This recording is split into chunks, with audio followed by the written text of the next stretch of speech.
कल्याण भव। माता, आप यहाँ? आपकी आज्ञा मिलने पर मैं स्वयं आपके चरण और शरज में उपस्थित हो जाता। आपने क्यों कष्ट किया? माता को भी कभी-कभी अपने पुत्र की चिंता करनी चाहिए गणेश। इसीलिए मैं स्वयं यहाँ उपस्थित हुई हूँ। पिछली बार तुम कैलाश से रुष्ट होकर चले आए थे, इसीलिए मुझे तुम्हें मनाने के लिए भी तो आना था। पुत्र भला कभी अपनी माता से रुष्ट हो सकता है? उत्तम तो यही है कि ऐसा होना नहीं चाहिए।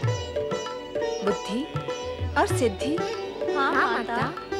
चंद्र तथा उसकी धर्म पत्नी रोहिणी की करुण पुकार तथा गणेश आराधना के स्वर तुम्हारे कानों में भी पड़ रहे हैं।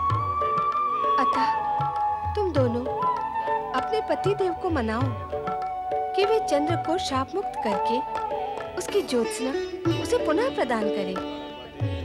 रोहिणी का आर्तनाद तुम दोनों भली भांति समझ सकती हो। तुम्हारा कल्याण हो। माता, माता, माता की आज्ञा का तुरंत पालन करें स्वामी। चंद्र को श्राप मुक्त कर दे स्वामी। माता की भी यही इच्छा है। रोहिणी की बुद्धिमता की प्रशंसा करनी होगी। माता पार्वती को प्रसन्न कर उसने हमें माता की आज्ञा मानने पर विवश जो कर दिया। अब तो शीघ्र ही वहां जाना होगा। स्वामी। ओम गं गणपते नमः। ओम गं गणपते नमः।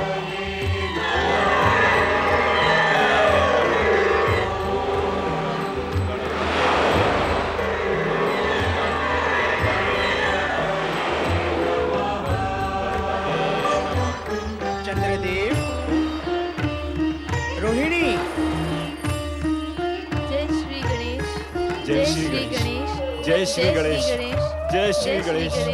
जय श्री गणेश।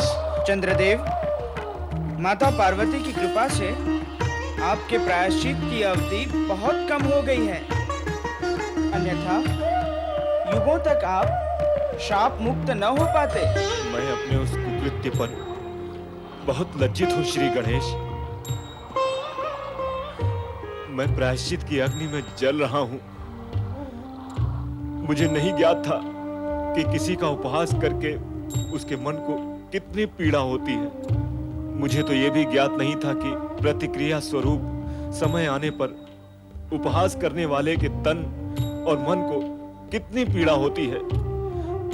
पीड़ा भोगने के बाद अब मुझे ज्ञात हुआ है, यदि उपहास करने का कुकृत्य करने से पूर्व मुझे यह ज्ञात होता तो मुझे ये पीड़ा ना भोगनी पड़ती। मैं आपका अपराधी हूं श्री गणेश। भविष्य में फिर ऐसी भूल कदापि नहीं होगी। मुझे क्षमा करें, मुझे क्षमा करें, मुझे क्षमा करें।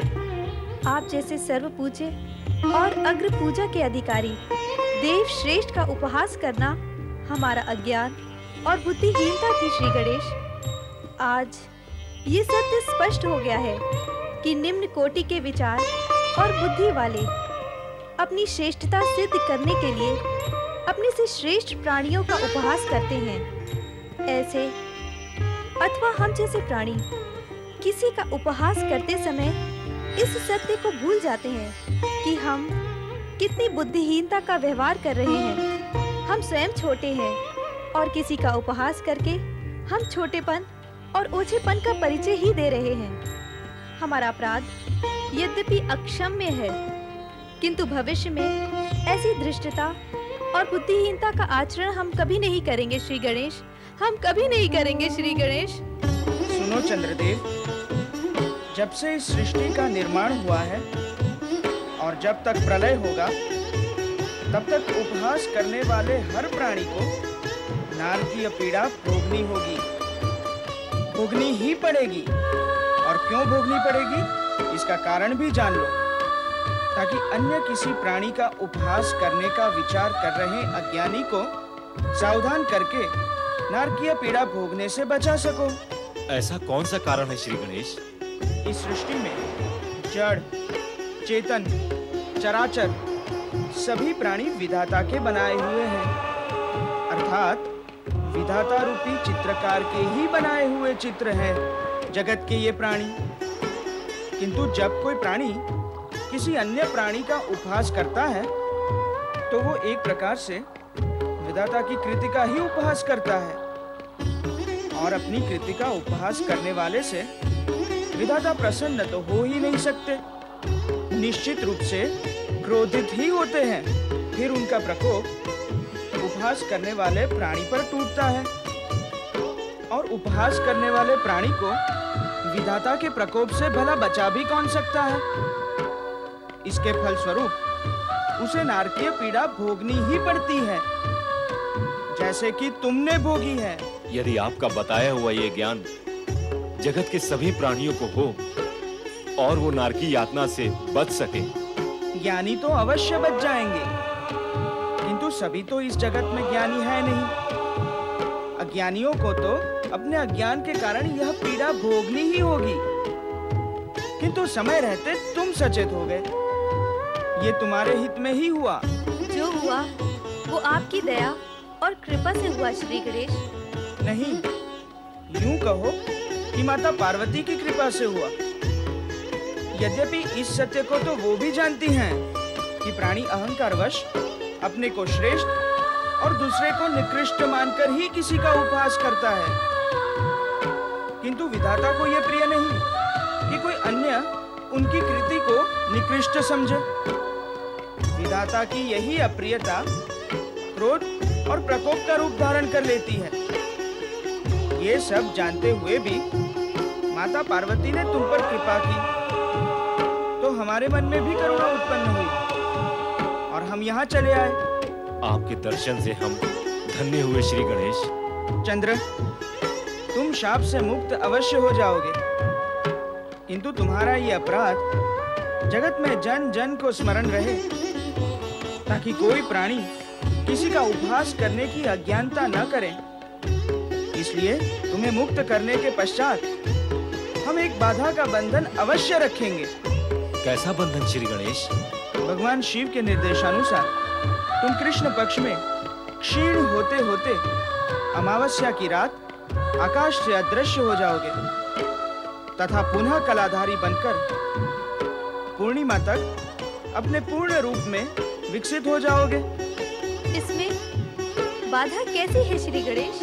वर्ष में एक बार हमारे जन्मदिन पर भाद्रपद शुक्ल चतुर्थी की रात्रि में जो कोई प्राणी चंद्र को देखेगा वो किसी न किसी कलंक का भागी होगा, और उस पर निर्दोष होते हुए भी कोई आरोप अवश्य लगेगा। श्री गणेश, आप मुझे श्राप मुक्त करने के साथ साथ ऐसा वरदान दें जिससे आपके नाम के साथ मेरा नाम भी धर्म के क्षेत्र में अमर हो जाए। हर मास की कृष्ण पक्ष की चतुर्थी संकष्ट चतुर्थी के रूप में प्रसिद्ध होगी। उस रात्रि को जो प्राणी दिन भर उपवास करके चंद्र दर्शन के पश्चात हमारी पूजा करेगा, उसके समस्त कष्ट दूर होंगे और उनको हमारी पूर्ण कृपा प्राप्त होगी। तथास्तु।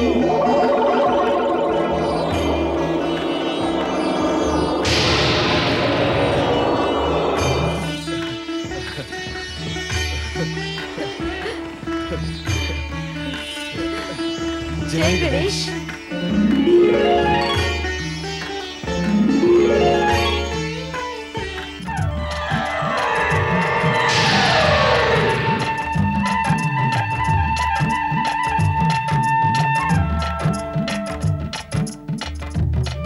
स्वामी, श्री गणेश का क्रोध समाप्त हो गया।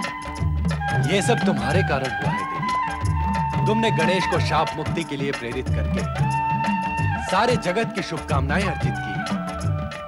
तुमने संपूर्ण जगत का कल्याण किया है। जगतवासी तुम्हारे इस उपकार के लिए सदा तुम्हारे ऋणी रहेंगे। अब चारों ओर उत्सव का वातावरण